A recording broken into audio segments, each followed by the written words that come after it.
Assalamualaikum warahmatullahi wabarakatuh. Warahmatullahi wabarakatuh. Saya ingin bertanya Ustaz, mungkin perihal takbir tadi ya. Jadi pertanyaan saya ialah, bagaimana memahami surah Al-Baqarah ayat 286 yang berbunyi Allah tidak membebani seseorang menunaikan sesuai dengan kesanggupannya. Tapi di dalam realita kehidupan, contohnya seperti ini, ada seseorang meninggal karena penyakit kanker, dia menahan sakit sampai meninggal. Ada orang saking stresnya sampai dia gila. Tapi dia itu tetap menerapkan iman di nadir. Ini di kampung saya sendiri, dia gila tapi dia sholat. Apakah Allah menguji mereka dengan sakit tapi mereka tidak tahan? Sedangkan di ayat tersebut Allah tidak menguji mereka sesuai dengan kesanggupannya. Kita kan tahu nih, manusia diuji sesuai dengan tahap intoleransi, kesabaran, dan kesulitan mereka masing-masing.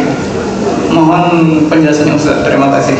Baik, saya langsung ya supaya tidak terjeda dan feel-nya bisa didapatkan. Saya ingin cerita sedikit Mas. Satu kali di awal saya pulang ke Indonesia dan saya kemudian mengajar di Bekasi. Ada satu pengajian ibu-ibu perempuan khusus untuk perempuan di hari Kamis. Saat terselenggara itu, satu kajian pertama full, kajian kedua tiba-tiba satu orang tidak ada. Kemudian di belakang, menariknya, mulai menangis. Saya tanya, kenapa di belakang menangis? Ibu itu menjawab, Ustadz, si Fulana tidak bisa bersama kita karena sedang berjuang sakit. Mohon doa. Baik, saya bilang kita doakan setelah selesai kajian ya. Begitu kemudian saya lanjutkan, jeda sebentar, nggak sampai 5 menit, di belakang terisak. Saya tanya, kenapa Bu? Ternyata yang tadi kita akan doakan sudah meninggal dunia. Wa inna lillahi wa inna ilaihi raji'un. Baik. Setelah itu singkatnya, malam kami datang takziah. Anda tahu apa yang terjadi? Ibu dan bapak, teman-teman semua, luar biasanya. Beliau itu profesinya seorang pramugari. Dalam pramugari profesi yang beliau jalani, tentu banyak kegiatan-kegiatan keduniaan yang terjadi, sehingga juga untuk berhijab pun dulu belum punya kesempatan, pergaulan juga luar biasa. Di ujung hidupnya, Mas, ini yang penting saya sampaikan, dia memutuskan untuk berhenti, selesai, dan dia aktifasikan sisa hidupnya untuk memperdalam Islam. Dia ikut pengajian untuk merubah dirinya. Ketika ikut pertama pengajian, ternyata baru ikut pertama diagnosis muncul kena kanker. Lalu masuk rumah sakit. Yang kedua itulah sampai terakhir, ternyata dia berada di rumah sakit sampai ujung hayatnya menjemput. Tapi tahu Anda apa yang terjadi? Ketika saya datang takziah, yang datang itu ibu-ibu pengajiannya, teman suaminya dari jamaah subuhnya, teman-teman lingkungan masjidnya, sedangkan teman seprofesinya belum bisa datang, di malam itu hanya mengirimkan bunga. Saya sampaikan dalam takziahnya, ini luar biasa cara Allah memuliakan hamba ini. Allah berikan sakit sampai ujung hayatnya. Satu, supaya mengisolasi dia dari kegiatan-kegiatan sebelumnya yang sudah dilakukan, sehingga dia fokus untuk bisa menyebut nama Allah saja dalam hidupnya. Setelah dia berubah menjadi orang baik, setelah cukup baginya kemudian beribadah, Allah jemput akhir kehidupannya di tempat dia terisolasi, sehingga dia tidak berbaur lagi dengan yang lain untuk berbuat sesuatu yang menyimpang dari kehidupan sebelumnya. Maka apa yang terjadi? Dijemputlah dia dalam keadaan yang baik, dosa-dosanya digugurkan, diberikan pahala yang kuat untuk dirinya, dan yang terakhir yang paling indah, bahkan dimuliakan dan diantarkan oleh tempat-tempat di lingkungan pengajiannya. Yang mau saya katakan apa? Semua apa yang Allah telah tetapkan, yang kita lihat sekarang itu cuma namanya saja. Sakit, kena kanker, kena tumor, macam-macam. Pada hakikatnya semua itu ujian hidup. Oke? Satu dulu itu. Pada hakikatnya semua itu ujian apa? Ujian hidup. Nah, semua bentuk ujian itu, apapun yang dialami, feel-nya pasti sama. Yang sakit misalnya divonis dengan kanker, yang baru dipecat dari misalnya pekerjaannya, sama-sama terasa vonis itu kan menyakitkan kan? Sama-sama terasa nggak enak ya? Sama-sama terasa gelap kan? Substansinya sama, diuji dengan nama yang berbeda, tapi dengan rasa yang serupa. Semua kita dalam hidup akan mengalami peristiwa-peristiwa ujian-ujian itu dengan dua tujuan. Satu, ini yang saya ingin maksudkan. Nanti saya kembalikan ke Quran surah kedua ayat 286. Satu, supaya dalam perjalanan hidup itu, satu, kita bisa kenal Allah. Ini. Semua yang kita alami itu tujuan akhirnya untuk mengenal Allah. Anda belajar sepintar apapun, tujuan Anda diberi ilmu sampai sedemikian pintar supaya kenal Tuhan. Makanya disebutnya ilmun, ain lam mim, ketika dikerjakan jadi amal, ain mim lam, objeknya alam, ain alif lam. Ain alif lam, alam itu artinya tanda dalam bahasa Arab, tanda yang mengenalkan pada Tuhan. Kalau dijamakkan jadi alamin. Kita declare dalam salat alhamdulillahi rabbil alamin. Nah, sebanyak-banyaknya ilmu itu untuk kenal Tuhan. Sampai kalau lihat langit itu kita tahu, oh betapa indahnya Allah menciptakan ini. Begitu lihat lautan, betapa luar biasanya Allah menciptakan ini. Kalau cuma kita sampai hanya menyimpulkan lautnya bagus, bintangnya bagus, itu baru luarnya. Belum sampai ke titik ilmunya. Itu ada di Quran, surah ketiga ayat 190 sampai dengan ayat 200-nya. Nah, dari kita mulai menapaki hidup, tujuan terbesarnya kenal Tuhan. Anda kerja sampai kaya, sampai punya harta dan sebagainya. Silahkan. Tapi kalau sampai banyak harta nggak kenal Allah, ada sesuatu yang salah dalam episode kehidupan itu.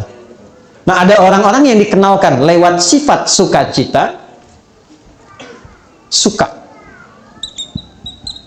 Hal-hal yang cenderung disukai. Dan bercita-cita untuk mendapatkan itu. Pintar, kaya, punya kedudukan. Ujungnya apa? Kenal Tuhan. Gimana caranya dengan harta itu kita dekat dengan Allah? Gimana caranya dengan kedudukan kita dekat dengan Allah? Ini konsepsinya ada di Nabi Sulaiman misalnya. Ketika dipuji, Anda begitu hebat bisa menaklukkan awan dan sebagainya. Apa jawab beliau? Hadza min fadli rabbi liyabluwani aashkuru an akfur. Ini keutamaan yang Tuhan titipkan pada saya hanya untuk menguji secara konseptual apakah saya kenal Allah atau tidak. Mengenal Allah dengan sifat sukacita disebut dengan syukur namanya. Oke? Jadi syukur itu bukan sekedar mengucapkan alhamdulillah di lisan kita dari nikmat yang kita terima. Syukur itu bagaimana kita mengolah nikmat yang Allah kasih kepada kita untuk menggunakan nikmat itu supaya lebih kenal dan dekat dengan Allah. Disitulah baru terasa nikmatnya punya Tuhan. Apa fungsi mata? Bukan kalau cuma sekedar melihat, hewan juga melihat. Ayam melihat, kambing melihat. Mata kita ditugaskan untuk melihat yang baik-baik. Bagaimana taunya yang dilihat baik? Pelajari ketentuan Tuhan. Baru terasa punya Tuhan ketika dipraktekkan ketentuan itu.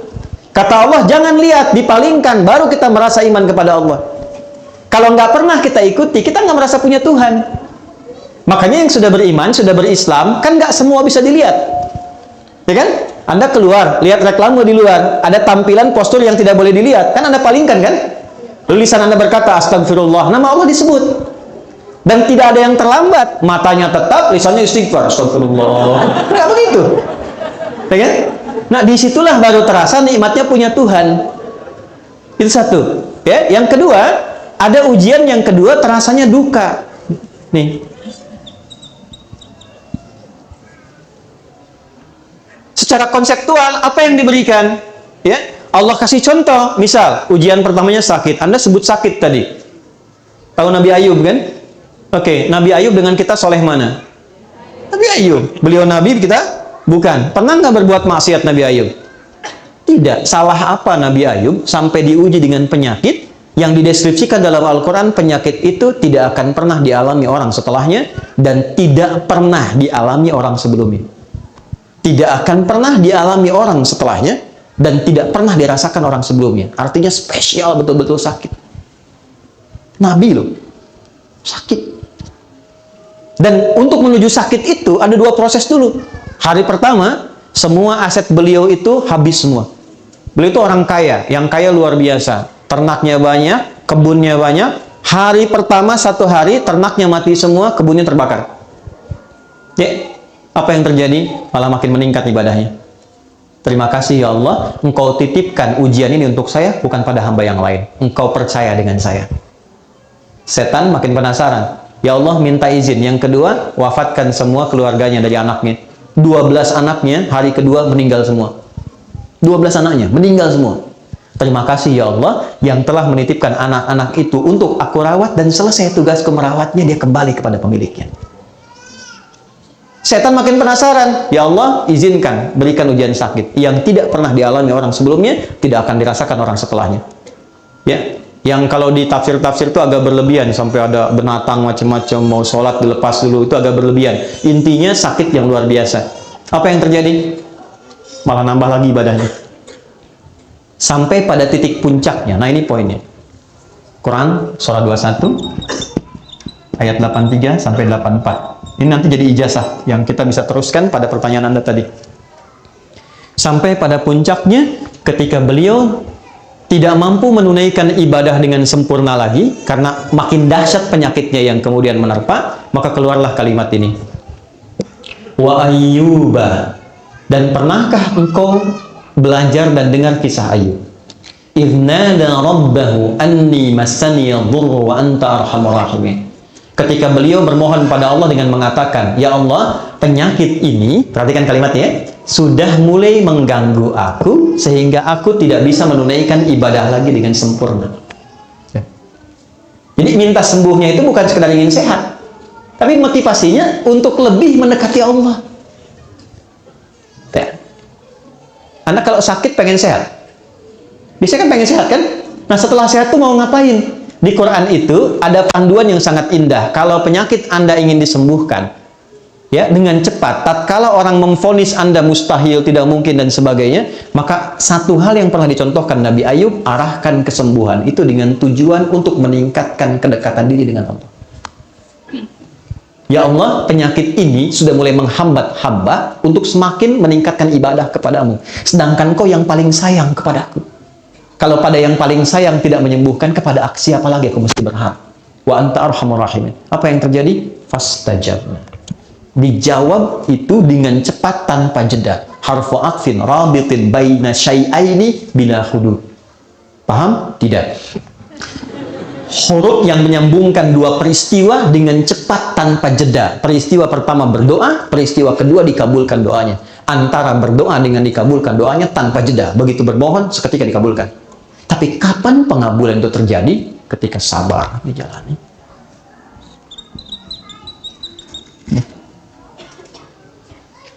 Istrinya berkata begini, Papa, kalau bahasa kita ya, Papa kan Nabi, Rasul.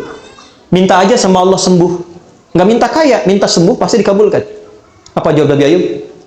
Suez, jawabnya apa? Kata Nabi Ayub gini, Mah, berapa lama kita ini kaya? Ada riwayat mengatakan 70 tahun, ada riwayat mengatakan 20 tahun. Berapa lama kita sehat? 20 tahun. Berapa lama kita diuji sakit? 15 tahun. Nanti sajalah saat sakitnya sama dengan ujian sehatnya. Selama 20 tahun, baru aku minta kepada Allah. Aku malu diuji sehat 20 tahun, diuji keberkahan 20 tahun, baru diuji sakit, sabarnya belum optimal, aku sudah minta kepada Allah. Nanti saja, kalau sudah sama ujian sakit dengan sehatnya, baru aku minta. Tapi ini bukan level yang kita harus tiru gitu kan? Tidak, bukan begitu maksudnya. Saya ingin tunjukkan bagaimana beliau mengelola implementasi sabar dalam kehidupan. Jadi ketika seseorang bisa melihat syukur dan sabar, dua anugerah yang ditampilkan untuk mengenal Allah, disitulah semua jadi netral. Ini yang dimaksud hadis Nabi dalam Sahih Al-Bukhari, ajaban li amril mu'min. Orang Islam itu kalau imannya sudah mulai meningkat, akan terjadi peristiwa yang mengagumkan. Apa yang terjadi? Jika dia merasakan senang, dia bersyukur. Jika dia diuji dengan musibah yang terasa duka, dia bersabar. Sehingga semua terlihat netral untuk mengenal dan mendekat kepada Allah Subhanahu wa Ta'ala. Makanya ada ulama yang biasa sakit. Begitu tidak sakit, dia nangis. Kenapa Anda menangis? Padahal kan Anda sehat. Saya khawatir ketika Allah tidak memberi saya sakit di pekan ini, Allah sedang meninggalkan saya. Saking pahamnya dengan esensi kehidupan. Jadi yang pertama yang ingin saya katakan, kita jangan simpulkan bahwa ayat Allah tidak mungkin menguji seorang hamba di luar batas kesanggupannya dengan menerapkan ayat itu kepada orang yang divonis penyakit tertentu dan terlihat kemudian dia berekspresi seakan-akan dia tidak sanggup menahannya. Kalimat yang kita jawab dengan itu justru kita balik. Maha suci Allah yang telah menitipkan itu kepada beliau dimaksud, yang belum tentu ketika diberikan kepada saya belum tentu bisa sanggup untuk menahannya. Yang diberikan kepada orang lain belum tentu sanggup menjalaninya. Diberikan kepada hamba yang ini karena dipilih dia dengan itu, satu, meningkatkan kesabarannya. Dia dapat peluang ibadah. Jadi kalau Anda menghadapi apapun, persepsikan itu dalam bahasa Quran, satu, sebagai peluang ibadah untuk mengenal dan mendekat kepada Allah dengan apa yang khusus diberikan pada kita, bukan pada orang lain. Ini mahal loh. Di situ kita sering berdoa kan? Di situ kita sering sebut namanya. Berapa banyak yang dinilai? Di situ kita simpulkan untuk kreatif, menjalani hidup dengan baik. Di situ kita simpulkan untuk tidak memanfaatkan waktu dengan baik, tidak sia-sia lagi. Mahal. Yang belum tentu kita dapatkan itu pada situasi yang orang sebut dengan kata-kata dia sehat. Jadi pada akhirnya, sakit dan sehat itu hanya titipan dari Allah untuk semakin meningkatkan ibadah kita kepada-Nya. Bagian pertama ini.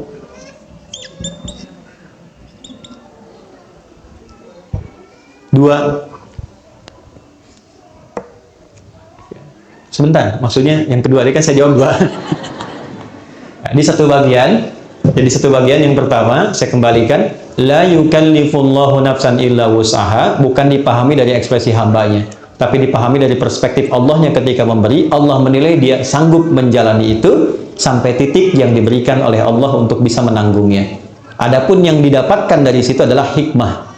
Jelas hikmahnya kemana? Karena itu gini, cara bersikapnya diberikan oleh Allah apapun terima dulu. Cara bersikapnya itu. Katakan pada diri kita, terima kasih ya Allah yang telah menitipkan ini kepada saya, bukan pada yang lain, karena Engkau menilai aku sanggup menjalaninya. Setelah itu yang kedua, kenali Allah dengan petunjuk-petunjuk yang diberikan kepada kita lewat pemberian itu. Jadi kalau sakit, belajar hikmahnya tentang ayat-ayat sakit. Jangan Anda sakit belajar yang dikaji tentang ayat-ayat bisnis. Nggak nyambung. Pelajari Nabi Ayub, Nabi Ibrahim ketika sakit bagaimana, ya. Dan yang kedua tadi yang ingin saya sampaikan, supaya kita bisa menikmati proses ikhtiar di dalamnya, sehingga mengumpulkan banyak pahala yang mungkin bisa kita raih, yang tidak ditemukan dalam kondisi apa? Sehat. Jadi semua netral terlihatnya. Allahu a'lam bi.